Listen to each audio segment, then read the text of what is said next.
pidana 5 tahun penjaranya. Iya. Pak Fadli ini kasihan, dia berani mentok. Aduh ya, kata netizennya ya, dirinya sendiri. Nah, ada nggak jaminan selama dibina di barak ini mereka tidak diintimidasi, tidak dibentak, tidak dimarahi? Kalau mau tidur dipok-pok dulu pantatnya biar cepat tidur, jangan kerja berat-berat. Apakah begitu keinginan Bapak? Tunggu saja, besok akan ketahuan siapa sponsor di belakang Bapak ini, dan endingnya pasti minta maaf. Dan banyak kok yang pro dengan kebijakan Pak Deddy Mulyadi ini ya. Ada sih yang nggak pro lah, tetapi kebanyakan yang nggak pro itu adalah oknum-oknum pejabat sih. Menurut gua, bener nggak? Demi anak apapun saya lakukan. Tapi kalau saya demi anak nggak apa-apa. Oke. Kalau demi anak, ya kita usahakan.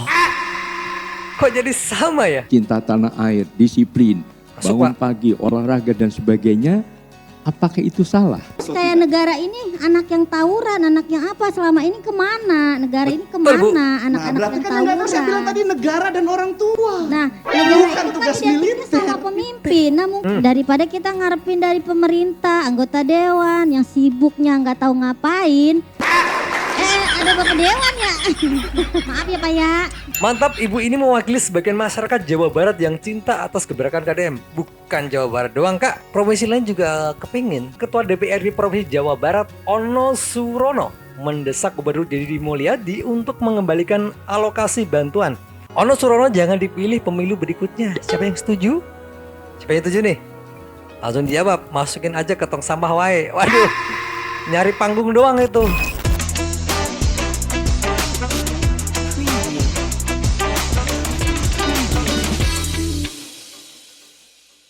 Kebijakan dari Kang Deddy Mulyadi untuk memperbaiki kelakuan anak di Jawa Barat mendapatkan respon negatif dari seorang Adel Setiawan. Adel Setiawan beserta kuasa hukumnya melaporkan Deddy Mulyadi ke Komnas HAM dengan terkaitnya program dari Kang Deddy Mulyadi yang memasukkan anak-anak ke barak militer. Cek videonya. Mengadukan Gubernur Jawa Barat Pak Deddy Mulyadi terkait dengan kebijakan beliau yang memasukkan siswa dengan permasalahan perilaku ya. Kalau bahasa beliau yang nakal akan dimasukkan ke barak dan dididik oleh militer. Ala-ala militer. Nah, ada nggak jaminan selama dibina di barak ini mereka tidak diintimidasi, tidak dibentak, tidak dimarahi? Buktinya kemarin saya baca di berita-berita itu mereka bangun jam 4 pagi, tidur jam 10 malam, dipakein baju militer, diajarin baris berbaris, rambut dibotakin, dan lain sebagainya. Jadi keinginan Bapak itu anak dimasukkan ke barak militer itu harus dimanja gitu, dibobokin. Kalau mau tidur dipok-pok dulu pantatnya biar cepat tidur, jangan kerja berat-berat. Apakah begitu keinginan Bapak supaya melatih anak biar disiplin? Bukan di barak militer aja ya. Kayaknya nggak begitu caranya deh Pak. Apalagi yang dimasukkan ke barak militer adalah anak-anak yang kemungkinan emang sudah membandel ya. Yang sudah membandel. Di pondok pesantren aja kita itu diwajibkan bangun sebelum subuh. Ya kemungkinan juga jam 4, setengah 4, jam setengah 5 lah. Ada pelatihan ngaji sampai tengah malam juga ada.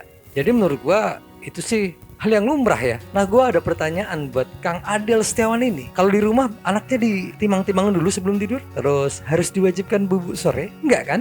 Tunggu saja, besok akan ketahuan siapa sponsor di belakang bapak ini, dan endingnya pasti minta maaf. Langsung dikomentarin tuh ada yang komen di atas, kabarnya tim pemenang Ahmad Saiku dari PKS. Jadi taulah ya, yang kayak gini kerjanya ngerecokin pemerintah aja.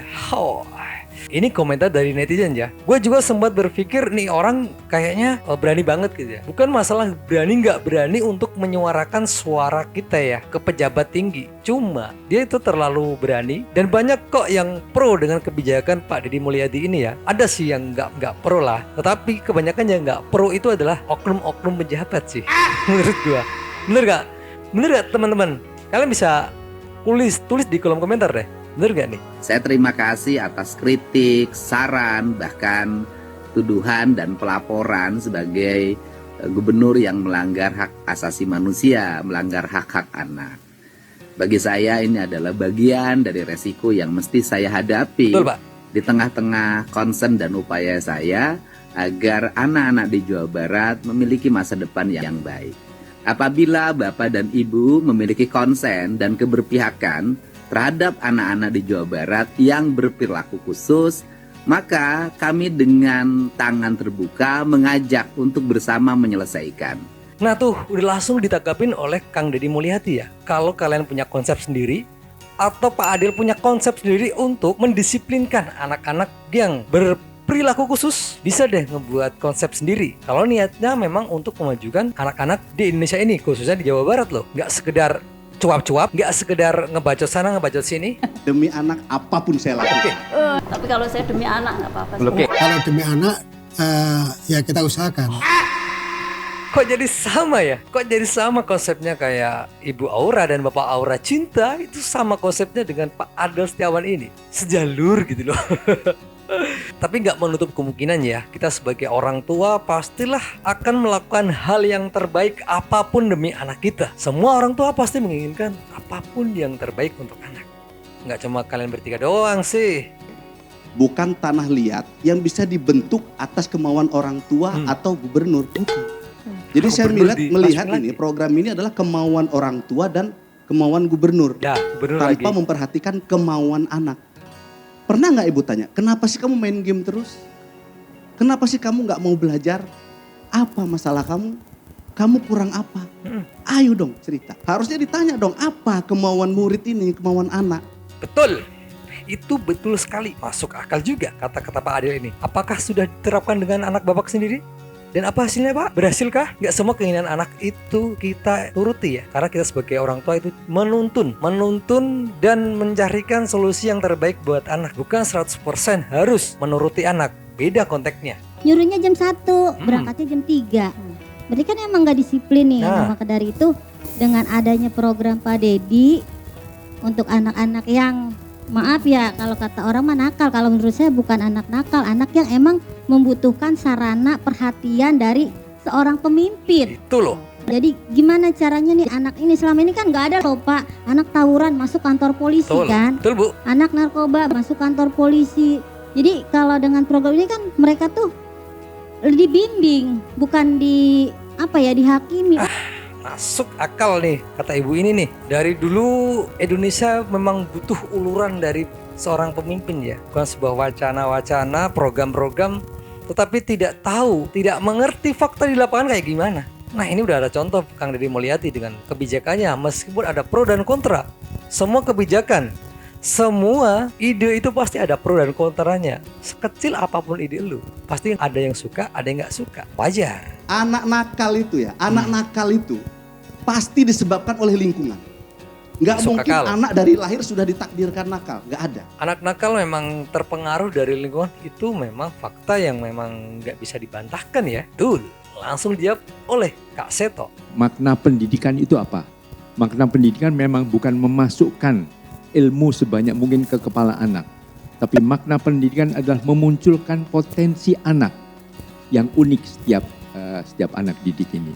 Nah ini hanya bisa muncul kalau lingkungannya adalah lingkungan yang kondusif. Anak nakal karena lingkungan kan. Karena anak mendapatkan lingkungan yang tidak kondusif, yang menjerumuskan mereka menjadi berbagai perilaku menyimpang.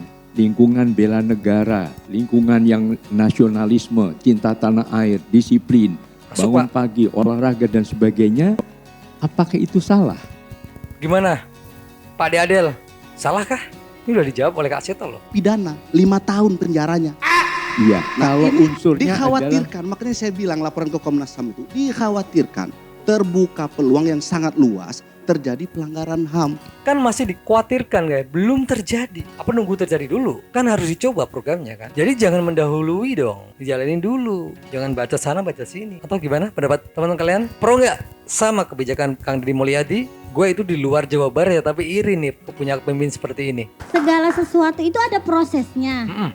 Jangan sebelum proses itu dimulai kita jangan kontra dulu, jangan mendikte oh ini begini gini. Kita tunggu dulu tuh, program itu kan berproses. Nanti setelah proses ada hasil, bisa kita komplain, kita ajuin hukum atau apa. Semua itu butuh proses. Sekecil apapun ide atau masukan kalian pasti ada pro dan kontranya. Jadi jalanin dulu, dilihat prosesnya. Kalaupun ntar ada penyimpangan dalam barak militer itu, kita kan bisa lapor, kita bisa komplain. Bijakan ini Pak, ini melanggar ini melanggar itu kan bisa.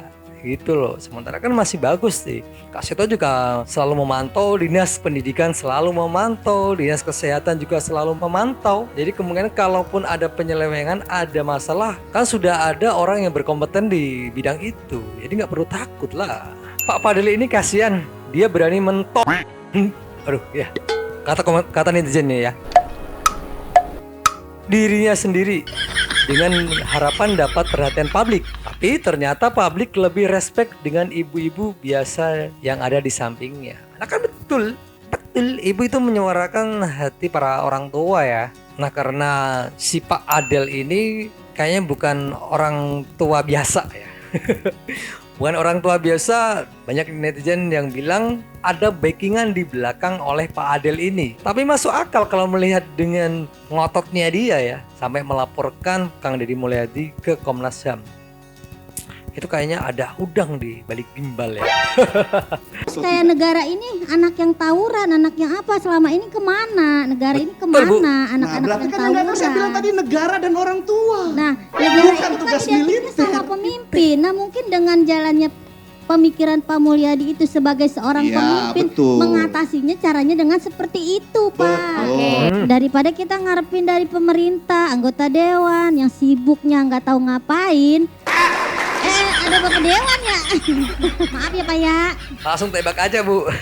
Dor gitu kan. Tancap. Pas protes ada anggota dewan DPR di situ, Kang Ono.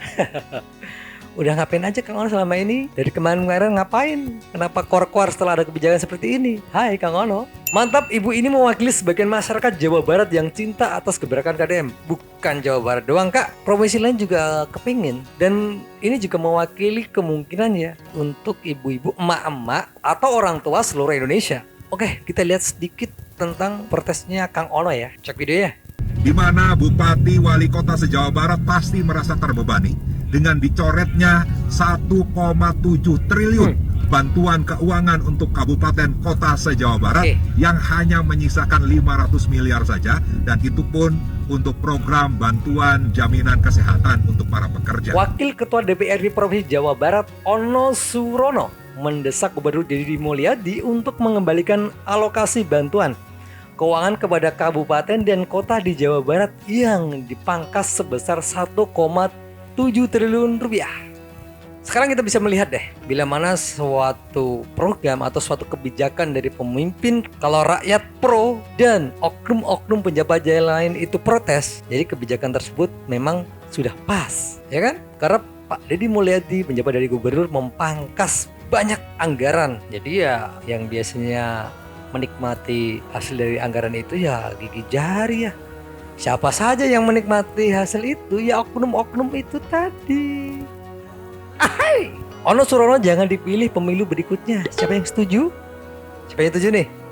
Langsung dijawab, masukin aja ke tong sampah wae. Waduh, nyari panggung doang itu. Kayak Aura Cinta dong ntar. Iya ya, kalau dipikir-pikir banyak yang kayak Aura Cinta. Ini pas Kang Deddy Mulyadi lagi up-upnya, pas nih. Kalau biar viral, bijakannya disentil sana-sini, biar kita ke-up di media. Atau gimana menurut pendapat kalian? Jangan lupa minum air putih biar kencing kalian lancar. Jangan lupa bahagia.